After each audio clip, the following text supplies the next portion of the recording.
বাংলাদেশ ভারত সীমান্তে উত্তেজনা যেন থামছেই না। একের পর এক বাংলাদেশির মৃত্যু, নিখোঁজ ও মরদেহ উদ্ধারের ঘটনার মধ্যেই এবার সিলেট সীমান্তে ঘটে গেল পাল্টাপাল্টি ফায়ারের ঘটনা। সিলেটের গোয়াইনঘাট উপজেলার সোনারহাট সীমান্ত এলাকায় ভারতীয় সীমান্তরক্ষী বাহিনী বিএসএফ গুলি ছোড়ার পর তাৎক্ষণিক প্রতিক্রিয়া জানায় বিজিবি।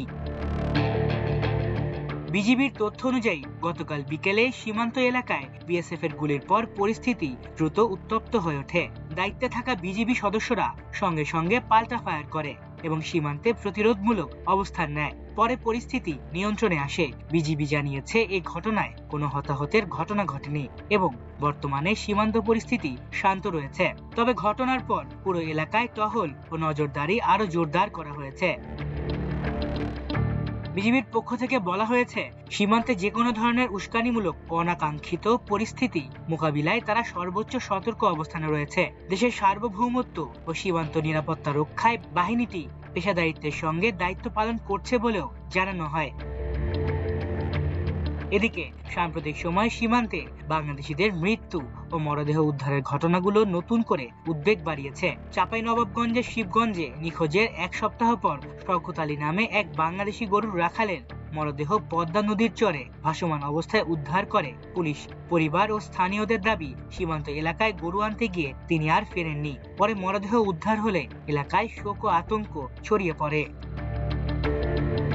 পুলিশ জানিয়েছে, মরদেহে ধারালো অস্ত্রের একাধিক আঘাতের চিহ্ন ছিল। বিশেষ করে হাত পা ও বুকের অংশে গুরুতর জখম পাওয়া গেছে। যদিও ময়নাতদন্তের রিপোর্ট ছাড়া মৃত্যুর প্রকৃত কারণ নিশ্চিত হওয়া সম্ভব নয় বলে জানিয়েছে আইন শৃঙ্খলা বাহিনী।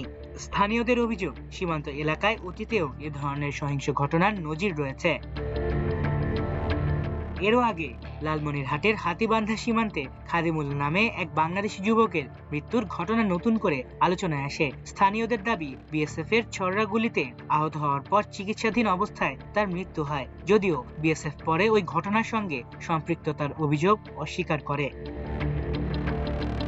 সীমান্তবর্তী এলাকার বাসিন্দারা বলছেন, দীর্ঘদিন ধরেই সীমান্তে আতঙ্ক ও অনিশ্চয়তার মধ্যে দিন কাটছে তাদের। গরু ব্যবসা, সীমান্ত পারাপার বা অনুপ্রবেশের অভিযোগকে কেন্দ্র করে প্রায়ই উত্তেজনা তৈরি হয়। অনেকেই অভিযোগ করছেন, সাধারণ মানুষই এসব ঘটনার সবচেয়ে বড় ভুক্তভোগী হয়ে উঠছেন।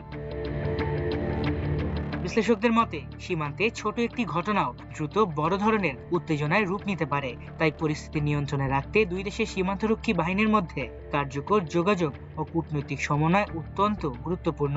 অন্যদিকে সীমান্তবাসীর প্রত্যাশা আর কোনো প্রাণহানি নয়, বরং নিরাপদ ও স্থিতিশীল সীমান্ত পরিস্থিতি নিশ্চিত করা হোক।